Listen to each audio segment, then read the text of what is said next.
Hello everyone, আজ ছিল আমাদের পাড়ার কালী পুজো। আর এখানে দেখো আমাদের বাড়ির সামনে একদম লাইন লেগে গেছে টোটোর, যেই টোটোগুলো যাবে র্যালিতে।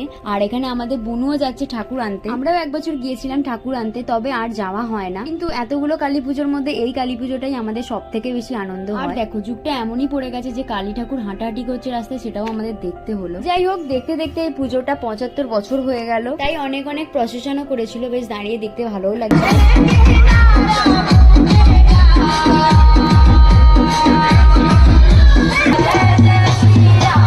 বলতে হবে এই গানের মধ্যে কিন্তু ভাইবস আছে, তাই জন্য তো দিশা দাঁড়িয়ে দাঁড়িয়ে নাচতে শুরু করে দিয়েছিল। যাই হোক, ঠাকুর আনতে চলে গিয়েছিল। তারপরে আমাদের একটা জেঠু দিল ট্রিট, আইসক্রিম। তারপর মাঝে অনেকটা টাইম স্পেন্ড করার পর ফাইনালি 10:30 বাজে আমাদের ঠাকুর চলে এসেছে। যেহেতু এটা রোখাকালী ঠাকুর, তাই আমরা আর ক্যামেরা করিনি। এনিওয়েজ, তারপরে আমরা গিয়েছিলাম একটু পুজো মণ্ডপের দিকে, আর বেশ অনেকগুলোই মেলা বসেছিল। দেন মণ্ডপে বেশ কয়েক ঘন্টা কাটানোর পর নাচ দেখেই বাড়ি ফিরে গিয়েছি।